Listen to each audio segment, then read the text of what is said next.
To the Mint, I'm Andy Hodges. Let's have a quick look at last night's closing prices on the Zimbabwe Stock Exchange. Top losers and gainers, African currencies, commodities, basic commodities, metal and energy prices around the world.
In our main story this morning, the Mint visited Caledonia, east of the capital city, Harare, to look at the effects of urbanization on Harare and to find out if government and the city council have put in place the necessary infrastructure and have long-term plans to cope with the massive influx of citizens who are moving from rural areas into the capital.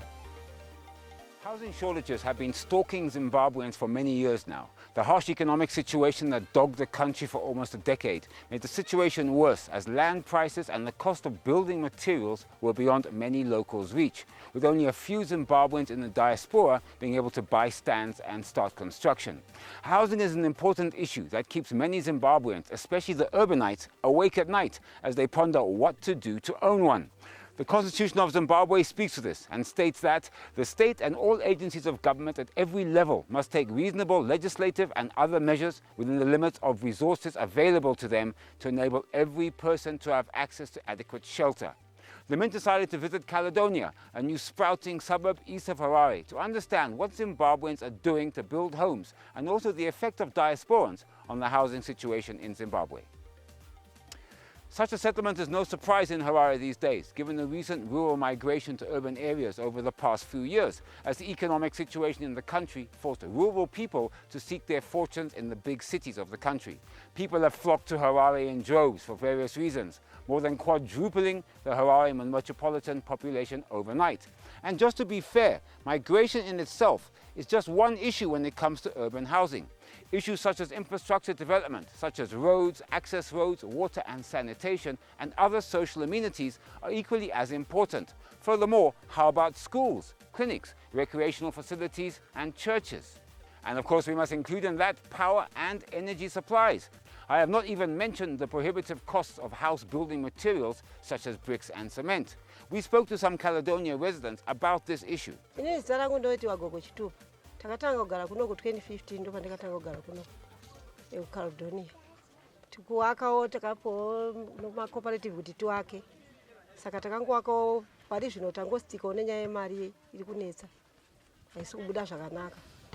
Nemabhohoro hatina mvura tikutambudzika. Totomwa muri kuwacha imo munoshaya mvura nemuzvimugodhi zvatiri kuchera. But hazvina mvura pari zvino. Tikaenda kuchera mvura uko kuniki kumhiri kumakomo. Ndimwe nyaya kunyaya kuti tambudza nemarodzi edu haana kumira zvakanaka makombi kuti afamba akutoramba kuuya kuno nenyaya yemarodzi edu haana kugadzirwa zvakanaka sati techema kuti dai muchikwanisawo kuuya muchito wanouyawo madhona achitibatsirawo kuti wasimudzirewo kubva ipapawo ndaizwa kufara nharaunda ine nesomaonero angu inharaunda yakanaka asi kuti maproblems ari kusangana ekuti onzara futi chikafu hatikuna tikungotambudzikawo kuita kuti matakishopu kutotambudzika kuti pamwe ndizongaone paunotokonawo kasendi kokuti uone kurarama nevana. Hakuzi kuti wane mari, hawana mari vanhu ava. Ndopamwe matambudzika tikusangana naye. Handisi kuziva kuti vanodzimba dzakanaka vanenge vakamirawo sei. Ndinongofunga kuti vanopiwawo mari nevana vavo vari kunze kwenyika. Samendi iri kunzi izvo tikuda 10 yusa pabhegi. Saka mayusa acho kuti tione kokuyatora tikutozvishaya. Mari dziri kunetsa. Nyange ukaenda kumabhengi vanongoti mari hakuna. Kumabhengi vanogona navaya mavasivhi sevhenzi vanotambira mari vaya.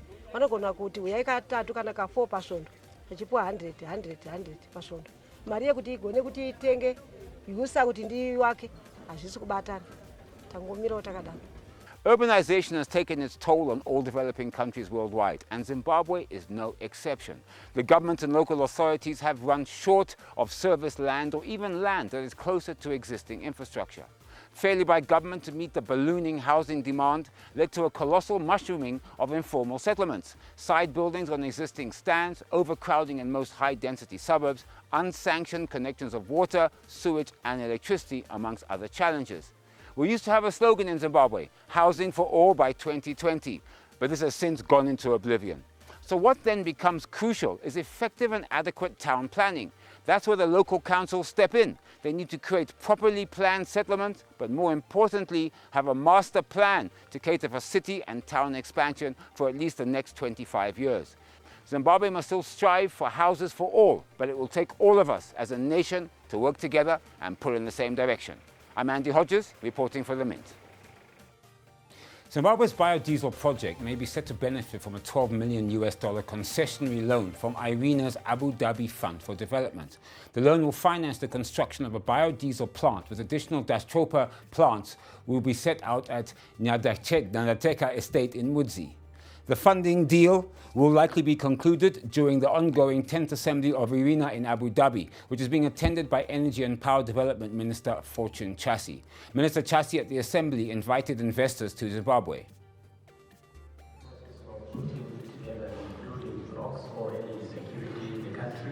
We're also diversifying the sources of power in our country, and we are looking at having 11,000 to 12,000 megawatts by 2030, as opposed to the 2,000 or so megawatts that we have.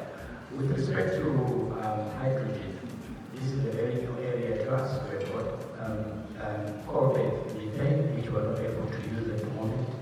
And this creates a huge opportunity for the private sector that we would like to come into our country to put in place the necessary infrastructure to take advantage of gas, so that we diminish our reliance on coal. So going forward, we would like to ask for handholding by ARENA and other experts that are here in other organizations, as well as inviting the investors into this sector. Over 50% of our country, of our population of 60 million, has no access to electricity.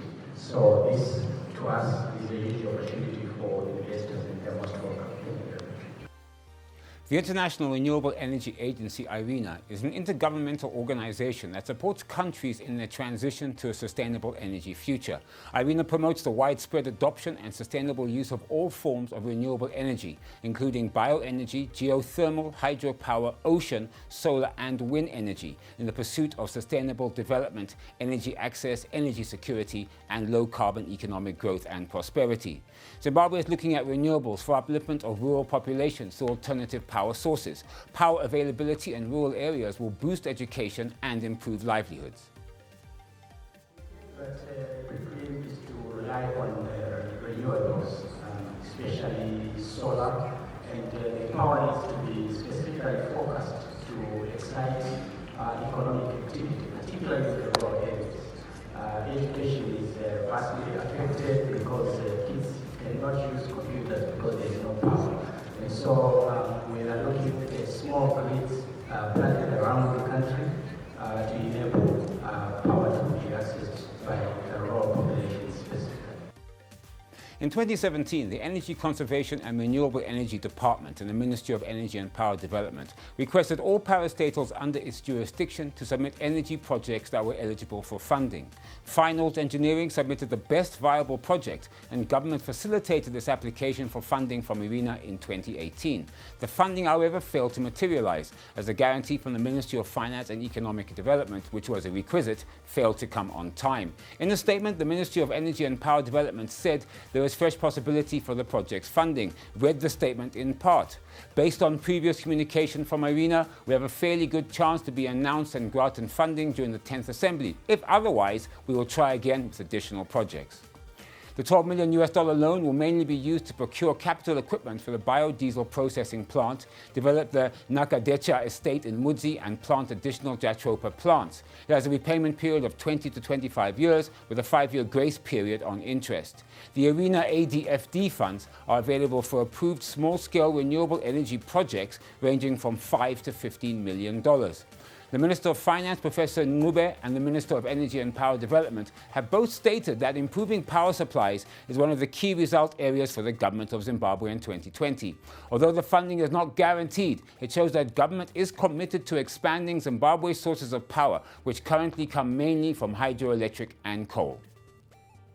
The Nigerian business mogul Aliko Dangote became US $4.3 billion richer in 2019 as his fortune continued to grow on the back of investments in cement, flour and sugar. The Dangote brand has extended its reach beyond the West African sub-region to other parts of the continent and beyond. Aliko Dangote has significantly moved up the world billionaires list as he emerged 96th richest person in the world with an estimated worth of $14.8 billion as against his previous ranking of 103rd in the world. Dangote, who remains the richest man in Africa for the 8th year running, was the only Nigerian on the list of the top 100 billionaires, as released last week by Bloomberg in its yearly billionaires list. Africa's richest man, with his improved worth of $14.8 billion, controls Dangote Industries, a closely held conglomerate. The Lagos, Nigeria-based company owns sub-Saharan Africa's biggest cement producer, Dangote Cement, which had revenue of $2.5 billion in 2018. It also has interest in sugar, salt, flour, fertilizer, and packaged food. It will be recalled that Aliko Dangote was also recently named as the 6th most charitable man in the world by Richtopia, a digital periodical that covers business, economics, and financial news based in the United Kingdom. This recognition came after he endowed his foundation, the Aliko Dangote Foundation, to the tune of $1.25 billion. Warren Buffett, Bill Gates, and J.K. Rowling occupied the first 3 positions on the world charitable lists, while Oprah Winfrey and Elon Musk occupied the 4th and 5th positions respectively. Apart from Aliko Dangote, Tony Elumelu, chairman of United Bank for Africa, was 11th on the list, and these two are the only Nigerians on that list. Face-to-Face reports that from the 1950s to the 1970s, only a small amount of plastic waste was produced globally. By the 1990s, plastic waste generation had more than tripled in 2 decades following a similar rise in plastic production. It rose in the early 2000s, more in a single decade than it had in the previous 40 years. Today, 300 million tons of plastic waste is said to be generated every year. That's nearly equivalent to the weight of the entire world's population.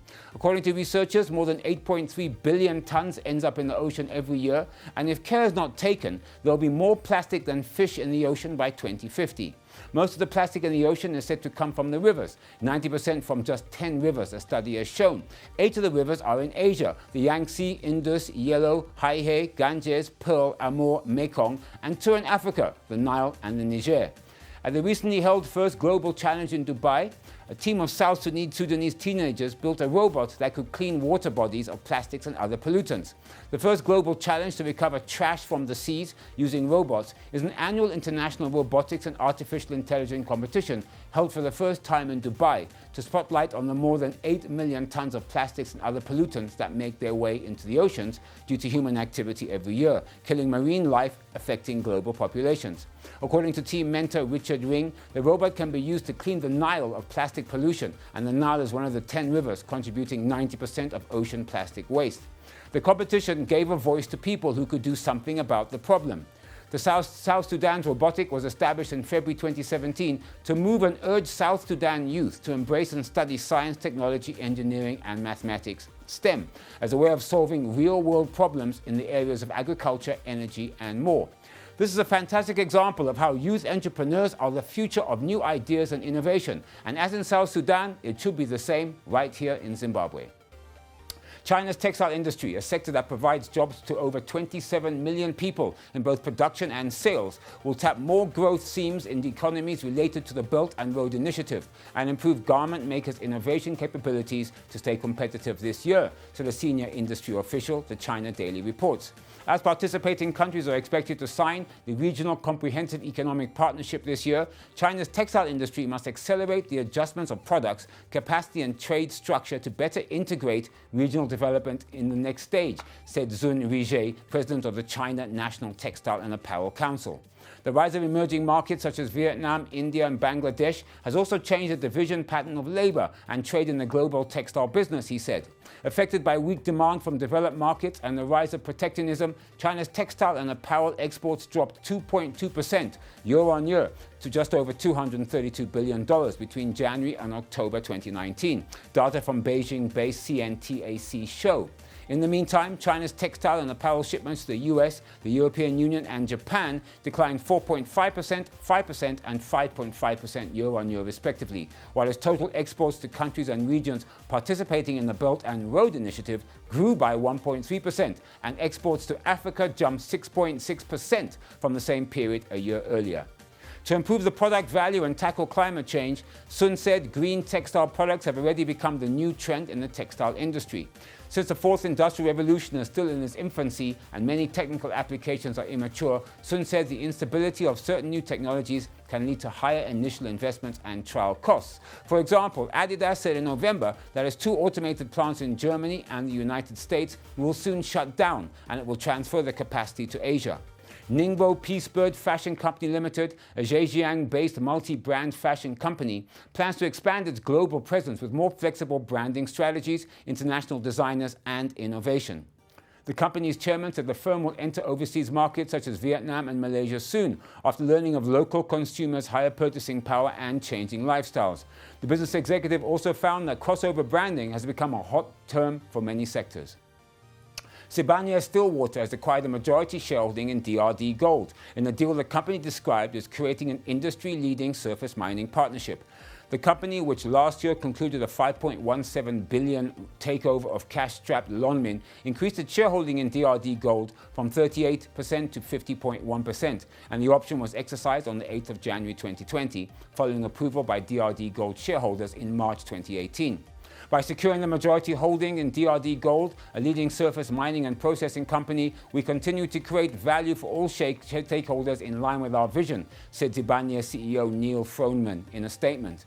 The deal entailed a subscription price for each option share at R6.46 per share, payable in cash, representing a 22.69% discount to the closing price of 8.35 Rand per DRD Gold share, and a 10% discount to the 30-day volume-weighted average traded price of DRD Gold shares on the Johannesburg Stock Exchange. The option shares will be listed on the JSE on the 22nd of January, and DRD Gold will continue to be listed on the JSE with a secondary listing on the New York Stock Exchange.